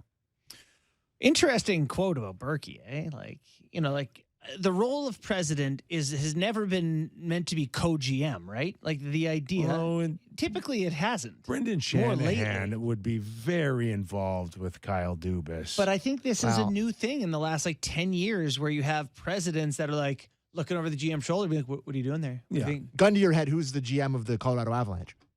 You got Sakic, and I don't know the name of the guy. Yeah, but it's not. It's not Joe Sakic. Right. Right. I mean, you see it here in Toronto with Masai Ujiri and poor Bobby Webster. Everyone's like, "Oh, Masai." It's like Bobby's like, "I'm the GM. I make the trades. I'm the one who makes the dumb trades. It's me." It's not like Brendan, I'm sure, is following around Kyle Dubas all day. Like Brendan, as a president, would be involved in like a ton of other things besides rosters. When you're the president of a $1 billion organization, season tickets and marketing and alumni and all of it, charitable events and music. Oh yeah, I mean everything though. But this is, I imagine, as it gets away from the GM, the president feels a little bit more. Yes, it's like a parent when your kid's acting up, and all of a sudden you're like, "What are you doing now?" Oh, listen, the trade deadline had Brendan Shanahan's fingerprints all over it. Come on. Of course it did. So, but were the Penguins the ones that were going to trade for JT Miller? And yes. They supposedly had inquired. And weren't they going to offer a couple of picks for him? Can't fit it in. Him? They're in jail with the salary cap. Yeah, I don't. You're not getting in his $8 million. Heinen, Paling, O'Connor, Archibald, Granlund. It's lean. So their D pairs right now are Pierre Oliver Joseph and Chris Letang, Brian Dumoulin and Chad Ruhwedel, Mark Friedman and Taylor Fedun. Yeah. Whomst? So correct. It's hard to pinpoint exactly what responsibilities come with that title in I think it varies by presidency. organization. Like LA, I would see Luc Robitaille having a real firm grasp on decisions that Rob Blake's made. And by the way, they've been pretty good lately. Couldn't tell you which one's Blake's the president and Robitaille's the GM? Other way around. Robitaille's the president. The president. Sure. Blake. Yep. I knew that. Sure. Yeah. Also, one of the best radio radio early, eh? You put the kids to bed and then you go to bed right after. One of the all-time great interviews on Real Kyper and Bourne. Robitaille was Oh, unbelievable. yeah. I forgot about that. With his draft year. Yeah, one of the best all time. You want to go back and revisit the Edmonton game? I do. Yeah, I watched a lot of that. I want to go back and talk about two defensemen, but first, Erik Karlsson. Yeah, he was really a lot of things. Yes. Entertaining is the biggest one I could think of. He's breathtaking. So good. He's so good. And and there is an element. It's crazy. Like, I am a member of the Professional Hockey Writers Association, and I vote on the major trophies. I will be voting on the Norris Trophy this year, as I have for 10 years, whatever it's been. And Karlsson gives me fits because his team is crap. And you do tend to play different on a crappy team. Well, the wins are less important. And so last night in overtime, he makes the dumbest decision where the puck's in the corner. He's the last guy back. Nurse is leaving the zone, and he turns in to the offensive zone like I'll get the puck here. And it's less than a 50-50 battle. It's like a 30-70 battle. Edmonton gets the puck. They go the other way and they score, and okay. It doesn't matter to San Jose. They don't care. They're not trying to win anyway. But it's so tough to vote for a guy who doesn't care But about he was on that. the ice all night. He's I know. exhausted. He scored twice. He scored the most unbelievable fake shot. Oh, the fake deke. slapper? Oh, Oh, my Lord. it's just Yeah. what he's doing is not like you want to vote for the guy who helps his team said- win. He scores 100 points. I said a month and a half ago, I don't think he should win the Norris based on the fact that his team's just been out since October. I'm not that guy. Like I'm changing. I watched him last night, and now you think he should win the Norris? I'm changing my mind. I think I mean, good. I'm Lord, leaning is he- towards him. Listen, you're playing against another desperate team in Edmonton, and you're playing against two of the best players on the planet, and you can still look like that. It's something to be said about being the best defenseman over the course of He 82 has games. 11 games. Right now, he's at 1.23 points per game. He has 11 games left, so call it 15 points. That would leave his him with 5-on-5 102 points. And his 5-on-5 numbers are really good too. Yeah, like he's just looking at it right. even here. strength Did I deliver points, it? he is first. Oh, he has, sorry. he I'm has on the deal. 66th even strength points. And isn't McDavid at like, I don't know, he's not that far past him. Anyway, Sorry, just looking at it right here. Connor McDavid has 69, nice, even strength points, and Erik Karlsson has 66. you have 3 fewer points than the greatest player And on he's Earth's three- prime season. And he's 3 up on Kachuk, 4 up on Nathan McKinnon. And he's 5 up on 23 David up on, Pastrnak. 23 up on the next best D-man. So it's blinding to me. It's like he is unbelievable. He's know. Cale Makar all over again. You know who's having a soup? Just does not care about defense. Well, and it's like they stink. I know. They're so bad, San Jose. So he's incentivized to take that chance because they'd rather get a high pick anyway. Yeah, listen, it's like watching a guy saying he should be the MVP and you're like one of the worst teams in the league. It's like I can be one of the worst teams in the league without you. Right? I can easily stink as bad as we stink now. Call that the Mike Trout syndrome. Listen, I'm going to vote for him.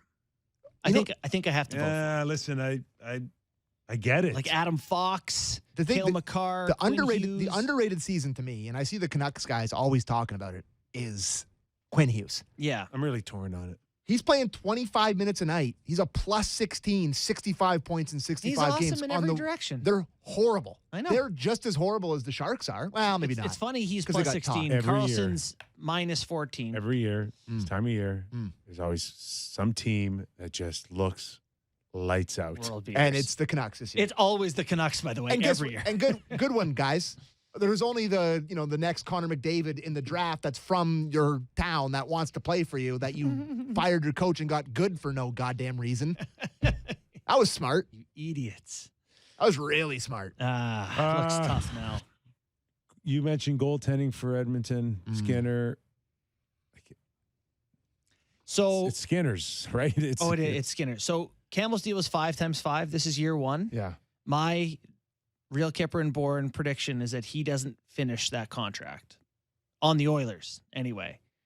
And whoever pays him in the last year is not paying for the whole Bakersfield, ticket. this is where he's going to finish it? You watched that game last night. He gave up 4, but he had 3 called back, 2 or 3 called back that went through him. He gets small. He was awful. He was just awful last night. And it's not getting better. You guys know how much pride and enjoyment, which is sad, I understand that, but I don't have a lot as a Leaf fan. I took earlier in the season when he was getting lit up. Yeah. Yes. I feel Feel none awful. of I feel Yes. none of that You anymore. should, I know. You should feel shame. I feel so bad for the man. He's the richest feel man bad ever too. that I feel bad for. He just is not good. And you know what? After watching him from December on in Toronto, now we're 15 months later, and he hasn't been good for 2 weeks since. But you mentioned the 5-year deal. Like, if you're in this predicament this time next year, you can't let a guy just hang in there No. until you get to year 4 to Buy decide it to out or trade half Yeah. of it or like. Oh my God. You may have to make some tough decisions as early as next year if he cannot turn this thing around. You just don't want to pay your backup $5 million. Look at his. And again, really like the guy, and so I don't want this to be personal. He's been really bad. Never personal. It's always No, I know. objective. I know. His goals against in the last 7 games: 3, 4, 4, 6, 4, 6, 4. And this is like him finding it, like, after an earlier stretch. I don't know. He did have a good stretch. He did have a decent stretch where he was above 900 for 4 or 5 straight Can you games. get Jay Woodcroft to say he's great and don't worry about the numbers? The numbers may not look great, but I thought he was great. His 714 save percentage on February 25th against Columbus. It looks bad. Yeah, I know the numbers don't look good. Just one more thought on this game, and you mentioned it already. The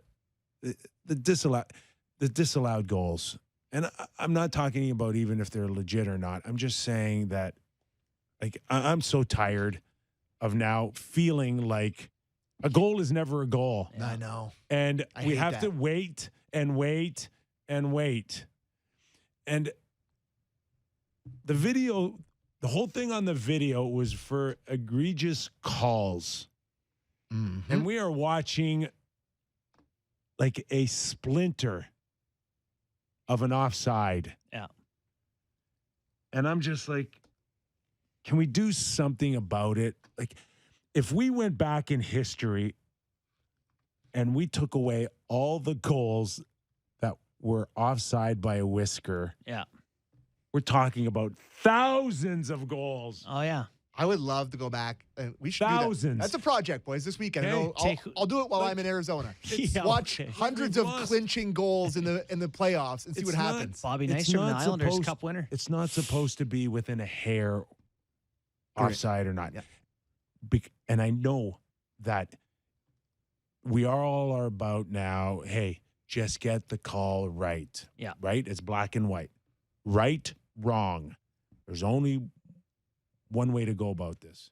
Do you want to hear the most insane stat of the season? I think you do. Oh, I'd love to. Zach Hyman has 7 disallowed goals this year. 7? 7. To Like, go so with his 30 he's scored 7 goals that have been disallowed. that have been called back that aren't currently on his stats. Wow, that is mind-blowing. I'm going to throw something out, you guys, okay? I'm not asking the league to change any rules at all. Keep everything the way it is, okay, except for one difference, Mm. okay? The video nerds Yeah, we all get. are not allowed to call into the bench. No beaner? You want to call it, you call it from the bench. You know, I took great pride as a player to call like offsides. I was the guy. Oh, you're that the always worst. stood You're up. the worst guy on the bench. I would stand up and I would call an official's offside or not. I love that. Okay. And even if they're not, it puts them in their brain. They were so pissed off at me by the end of the game. It's like I called 3 of them, man. You missed. But Thanks for your help. like you call it. Yeah. You know what's happening now is every time the video guys come in, the technology now, they know it's done. Yeah. If they're calling it, it's no goal. It's the Hawkeye system, Right? And every time they get scored on, you look at the entry and the play. It's part of the Lose that job. equation. You guys want to call, you think it's offside, you call it on your bench. You got 7 people there. You know what I think? You got videos already there. Have a quick look. Call it from your bench. Do not have anybody Hawkeye this thing. How about this? Love it. And I think we should do away with all screens on the bench. No iPad, that'd be fine. No, like the coach has a screen to watch a replay or whatever. Get rid Coach of those the hockey 2. game. I'm with you. Well, I'm a dinosaur. What about the big-ass screen at every rink in the world? The Jumbotron? How about you just look at that one? Yeah, I mean, I guess there's that opportunity to glance up and try to catch something still, but part of it is like, them dragging their feet before lining up for a draw to give the video coach time to get a couple of views. Yeah. It's like, yeah.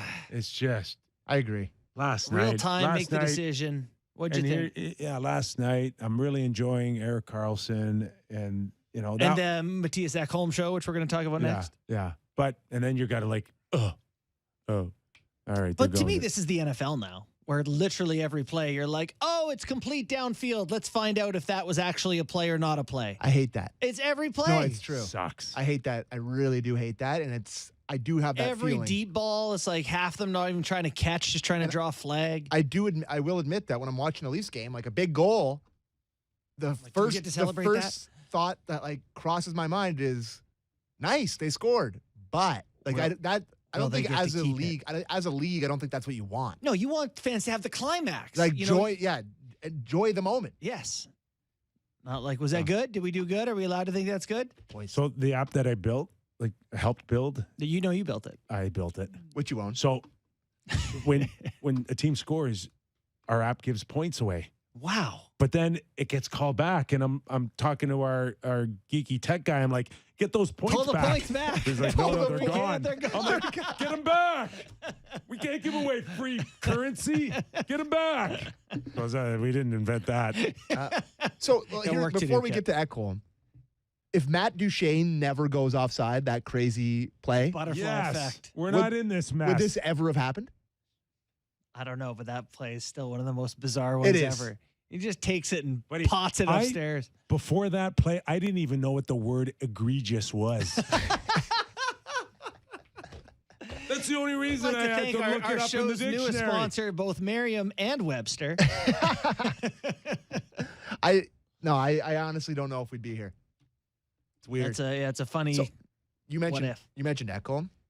Oh, Boy, he's pretty good. pretty good. Takes one of the house on his backhand and puts it through. But he's like Reimer. Game of Thrones good. He changed their whole team. He's the mountain. Yeah. Pretty good. He's just got that look on his face. You're like, that guy would One suck guy to play against. changes a ton. Changed the Oilers a great deal. I still am like a little bit disheartened by what the Oilers, like I've been talking up the Oilers for a long time here and really kind of. They're 19-5-5. You said, didn't you? What? Oilers record. 19-5-5? Yeah, What are we talking about? Their last 20. Oh, I don't know. I didn't mean to say that if I did. Did you I- say that? No, I didn't say it. I don't know. What are they? They're really good though. Are they? Okay, that's so good. why are you disappointed not talking them up? They were crumbs last night. They weren't any okay. good. All right, they can't be No, great. Everyone. Well, we never get the What Leafs is their that record? bad. The last I was just 20 gonna games? say, can we get Are the they not Leafs? one of the better teams? In what? Their division? They're in third in their division. They're still chasing. With their record. All right, let's find out. I'll get you answers here, Kev. The Oilers are 8-2-0 in their last 10. 4 straight wins. And 20? I don't know. We don't know that. That one's not That's available math, on That's intro.com. math is They're beyond good. me. They're good. Okay. They're good. So Okay. I just thought last night they looked really dicey against the San Jose Sharks. Okay. Kadri, I mentioned, David Amber mentioned it listening to our show yesterday. 12 minutes the other night. 12 minutes last night. 12 No minutes points. last night again. 12. Not much more than 12. Yeah. And there is some speculation him and Daryl maybe not seeing eye to eye. There's some speculation blank in Daryl not seeing eye to eye. Like who is his advocate there? Is Tree Living in him close enough that Yeah, Kadri played 12:35 last night. He's a -2. well, everyone was dashing. Oh, yeah, they 1,000 lost against the 8-2. Kings. Yeah. Yeah. Great effort by the way, Flames. Yeah, like you're not out of it. But I know that's the thing. You talk about like, oh, the Oilers might have to make a decision on Campbell sooner. It's like I know Sutter has this deal, but like I have not spoken to anyone near that organization who hasn't said that things are an issue with him. So do you have there's have a to lot make of unhappy guys there for sure. last night put them in the red for the first time in goal differential, -1 on the season. Like at some point, you know, he's the guy. He's a classic short shelf life guy. He is. We talk he about gets this. a burst out of his group and then he can't sustain it. We talk about this all the time. Torts was like that forever, where he'd go somewhere and they'd get the immediate kick. You know, it's really, you'd hate playing for him. Yeah. You'd hate it. Does not sound like guys are having And when you're, Waste of 8 Foley days. loves him. oh yeah, well, he plays him. What does he play him 18 minutes a night? Yeah. Won the cup together. Like I said yesterday, if you played on the 2012 Kings, you're getting ice time. Yeah. Look out, Jared Stoll's gonna come play on the third line for him. Yeah, no, it's that seems like a frustrating situation. Winnipeg's frustrating too. You know, they can't really get any traction. So, But who's going to catch him? well, it's the Flames in Nashville behind him. Exactly. Nashville's got the best winning percentage, better than Calgary. God. They got smoked earlier. They lost by a touchdown to the Rangers. Yeah, when they put They're Saros awful. in. They're a bad team. So can the Leafs just go back to the old days and get back into the West next year? Wouldn't that be awful?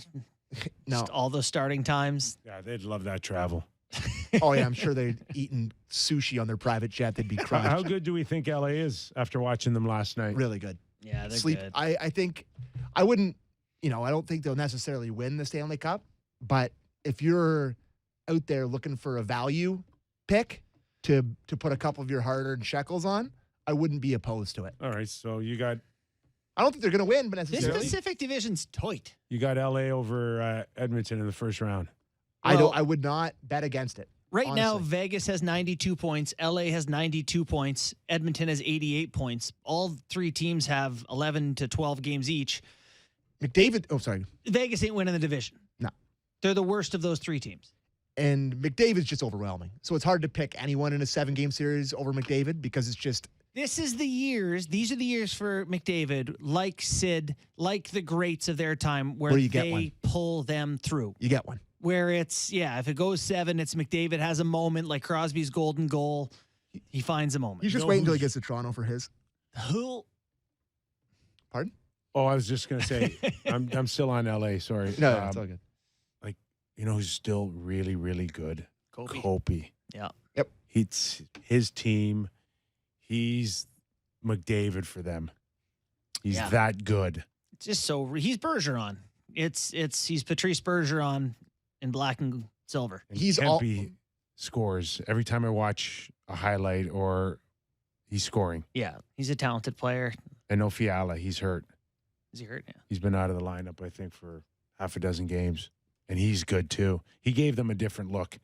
And you know who's sneaky good, too, is that Arvidsson. Yeah, he's always been good in the playoffs, too. The Kings are going to finish like 8th in the NHL for like 5 years and never win a cup. This version of the Kings. That's my hot take of the day. Oh, wow. They're not going to win a cup. Okay. Not anytime soon. No, I got a bunch of good players. They don't have enough. These guys. They don't have Matthews, Marner, There's a great Tavares, Nylander, Ryan O'Reilly. McJesus. That guy too. Yeah. I don't know. I think he's wide open. All right. I like the Kings. You do? Not to win the cup, but I like them a lot. All right. Just like that. Sammy, Show's go to over. Arizona. Our thanks to Butch Goring, David Amber, Rob Rossi. Sammy, what time's your flight? 9:25 tomorrow morning. What time's your tea time? 2 p.m. Arizona time. Where are you playing? Forget the name. Hey, no pictures, eh? Don't be that TikTok guy. You're I not know, him, I know, Sammy. I know. Listen, I want the pictures. I want to live vicariously. I'll send one or two. I want them. Nothing over the top. Okay, enjoy the game tonight, Toronto and the Islanders. Get a chance, give us a rating and review. Thanks, everybody. Talk to you tomorrow.